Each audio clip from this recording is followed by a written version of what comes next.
வணக்கம் நேயர்களே. தன்னுடைய பிள்ளையையும் விபச்சாரத்தில் ஈடுபடுத்திய தாய், தந்தை இல்லாத பிள்ளைகள், அந்த பெண்ணினுடைய 2 பிள்ளைகள், அந்த பிள்ளைகளில் ஒருவர் ஆண் மற்றவர் பெண். அந்த 10 வயது பெண் பிள்ளையை விபச்சாரத்தில் ஈடுபடுத்த உறுதுணையாக இருந்த தாய் தொடர்பான ஒரு அதிர்ச்சி சம்பவம் செய்தியாக உங்கள் முன்னிலையில் கொண்டு வந்திருக்கின்றோம். இந்த செய்தியில் நாங்கள் கூறுகின்ற விடயம் ஒரு விழிப்புணர்வாகவும் இருக்க வேண்டும். ஏனென்று சொன்னால் இதுபோன்ற சம்பவங்கள் நிகழாமல் இருக்க வேண்டும் என்பதற்காக. ஒரு தாய் கணவனை பிரிந்து வாழ்ந்து கொண்டிருக்கின்றாள். அந்த நேரத்தில் அவளுக்கு 2 பிள்ளைகள், ஆண் பிள்ளை, பெண் பிள்ளை. 10 வயதான பெண் பிள்ளை பாட்டி தாத்தாவுடன் வாழ்ந்து வந்தார்கள்.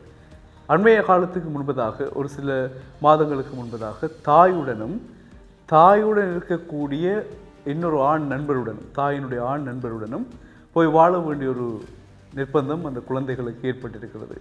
அந்த 10 வயது சிறுமிக்கும் அவனுடைய சகோதரனுக்கும். இருவரும் அங்கே தாய் வீட்டுக்கு போன பொழுது அங்கே தாயினால் அந்த பிள்ளைக்கு சொல்லப்பட்ட விடயம், நீ இந்த விபச்சார தொழிலில் ஈடுபட வேண்டும் என்று கட்டாயப்படுத்தப்பட்டிருக்கிறது. இதை அந்த பிள்ளை ஏற்றுக்கொள்ளவில்லை. அந்த பிள்ளை விரும்பவும் இல்லை.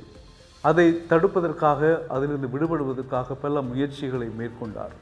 இருந்த பொழுதும் அந்த தாயினுடைய ஆண் நண்பரும் உடந்தையாக இருந்து அந்த சிறுமியை பல முறை துஷ்பிரயோகத்திற்கு உட்படுத்தியதாக சிறுமி சொல்லியிருக்கின்றார். இதை பார்த்து அந்த சின்னஞ்சிறு பாலகன், சிறுமியினுடைய சகோதரன், வீட்டை விட்டு ஓடியிருக்கிறான் பயத்தினால். ஒரு கட்டத்தில் அந்த சிறுமியும் என்ன செய்திருக்கின்றால், பயத்திலே யாருக்கும் சொல்லாமல் வீட்டை விட்டு ஓடி வெளியே வந்திருக்கின்றார். கொடுமை தாங்க முடியாமல் ஓடி வந்த அந்த சிறுமியை போலீசார் அவதானித்திருக்கின்றார்கள். அவதானித்து அந்த சிறுமியை அழைத்து விசாரித்த பொழுது சிறுமி தனக்கு நேர்ந்த கொடுமைகளை எல்லாம் போலீசாரிடம் குறிப்பிட்டிருக்கின்றாள். இப்படி, நான் அப்பா இல்லை, பாட்டியுடன் நானும் தம்பியும் வாழ்ந்து வந்தோம். அம்மாவை பார்ப்பதற்காக அம்மா வீட்டுக்கு வந்தோம். அங்கு வேறொருவரும் இருந்தார். அம்மாவிடம் பேசிய பொழுது அம்மா இவ்வாறு செய்ய சொன்னார். நாங்கள் மாட்டோம் என்று கூறினேன்.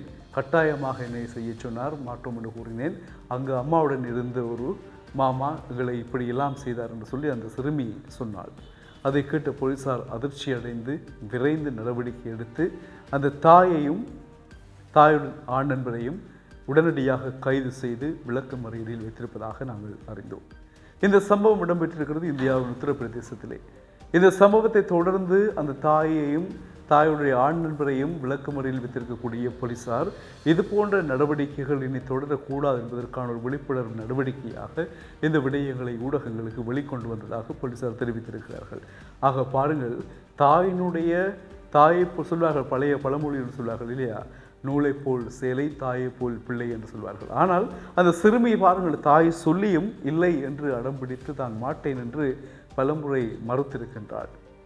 அந்த ஆண் நண்பருடைய கருத்தையும் மறுத்து அவர் போராடி இருக்கின்றார். இருந்த பொழுதும் வலுக்கட்டாயமாக பலமுறை துஷ்பிரயோகத்துக்கு உட்படுத்தப்பட்ட பெண் கடைசி கட்டத்தில் வெறுத்து ஓடி இருக்கின்ற பொழுதுதான் போலீசாரிடம் அகப்பட்டிருக்கிறார். எனவே பாருங்கள், இந்த சந்தர்ப்பத்தில் தாயினுடைய அரவணைப்பு இருக்கக்கூடிய, தாயினுடைய பாதுகாப்பு இருக்க வேண்டிய பிள்ளைகளுக்கு அவர்களாலேயே இவ்வாறான ஒரு வாழ்க்கை அமைகிறது, இவ்வாறான ஒரு பாதை வகுக்கப்படுகிறது என்றால் ஏற்றுக்கொள்ள முடியவில்லை. இவ்வாறான சம்பவங்களால் தான் இன்றைய உலகம் ஏதோ ஒரு போக்கில் போய்கொண்டிருக்கிறது. எப்பொழுது யாருக்கு என்ன நடக்கும் என்று தெரியாமல் இருக்கிறது. இதெல்லாம் இயற்கையினுடைய சீற்றங்களாகத்தான் நாங்கள் பார்க்கிறோம். இவ்வாறான சம்பவங்கள் தான் அடிக்கடி இயற்கை சீற்றங்கள் உருவாகிறது என்று என தோன்றுகிறது. இதை பாருங்கள், தாய் தந்தையினுடைய அரவணைப்பில் வாழ வேண்டிய பச்சிளம் குழந்தைகள் அவர்களாலேயே இவ்வாறான நடத்தைகளுக்கு உட்படுத்தப்படுவது மனவேதனையான ஒரு ரணமான விடயம் இல்லையா? எனவே இந்த செய்தியை நாங்கள் செய்திகளாக கடந்து செல்லாமல் ஒரு விழிப்புணர்வாக, உங்களுக்கு தெரிந்தவர்கள், அறிந்தவர்கள் யாராவது இது போன்ற செயல்களில் ஈடுபடுவார்களாக இருந்தால் நீங்கள் தட்டி கேளுங்கள். இது நாங்கள் வாழுகின்ற சமூகம். எங்களுக்கான சில பண்பாட்டு விழுமியங்கள், பழக்க வழக்கங்கள் இருக்கின்றன. அதை எங்கள் கண்முன்னே யாராவது மீறுவார்களாக இருந்தால் தட்டி கேட்கக்கூடிய சகல உரிமைகளும் எங்களுக்கு இருக்கிறது என்றுதான ஒவ்வொரு நோக்கமும், ஒவ்வொரு எண்ணமும், குறிக்கோளும் எங்களுக்குள் இருக்குமானால் எங்களுடைய மண்ணில், எங்களுடைய சமூகங்களில் எங்களுக்கு அறிந்தவர்கள், தெரிந்தவர்களுக்கு, அவர்களுடைய பிள்ளைகளுக்கு இவ்வாறான விடயங்கள் நடக்காமல் இருக்க நாங்கள் உறுதி போடலாம் இல்லையா? இதற்காகத்தான் இந்த செய்தியை விழிப்புணர்வாக கொண்டு வந்திருக்கின்றோம். தொடர்ந்து டியூப் தமிழோடு இணைந்திருங்கள். வணக்கம் நேயர்களே.